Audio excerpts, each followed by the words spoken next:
സഭാപ്രസംഗി അദ്ധ്യായം 11. ദൈവമേ, നിന്റെ വേദപ്രമാണത്തിൽ അടങ്ങിയിരിക്കുന്ന അത്ഭുത കാര്യങ്ങളെ കാണുവാൻ എൻ്റെ ഉൾക്കണ്ണുകളെ പ്രകാശിപ്പിക്കണമേ. ആമീൻ. നിന്റെ അപ്പൻ്റെ വെള്ളത്തിന്മേൽ എറിയുക, ഏറിയ നാൾ കഴിഞ്ഞിട്ട് നിനക്ക് അത് കിട്ടും. ഓരോ ഓഹരിയെ 7 8 വിഭാഗിച്ചു കൊള്ളുക. ഭൂമിയിൽ എന്ത് അനർത്ഥം സംഭവിക്കുമെന്ന് നീ അറിയുന്നില്ലല്ലോ. മേഘം വെള്ളം കൊണ്ട് നിറഞ്ഞിരുന്നാൽ ഭൂമിയിൽ പെയ്യും.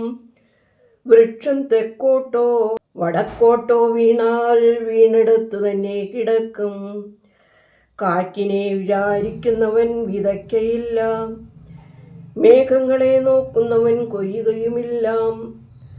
കാറ്റിൻ്റെ ഗതി എങ്ങോട്ടെന്നും ഗർഭിണിയുടെ ഉദരത്തിൽ അസ്ഥികൾ ഉരുവായി വരുന്നത് എങ്ങനെയെന്നും അവൾ അറിയാത്തതുപോലെ സകലവും ഉണ്ടാക്കുന്ന ദൈവത്തിൻ്റെ പ്രവൃത്തികളെ നീ അറിയുന്നില്ല.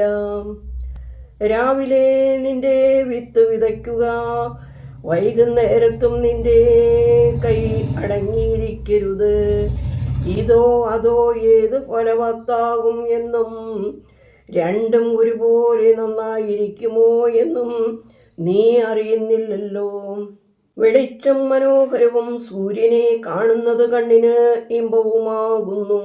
മനുഷ്യൻ ബഹുകാലം ജീവിച്ചിരിക്കുന്നു എങ്കിൽ അവൻ അതിൽ സന്തോഷിക്കട്ടെ.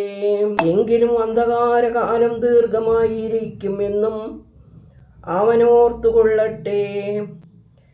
വരുന്നതൊക്കെയും മായാത്രേ. യുവാവേ, നിന്റെ യൗവനത്തിൽ സന്തോഷിക്കാം.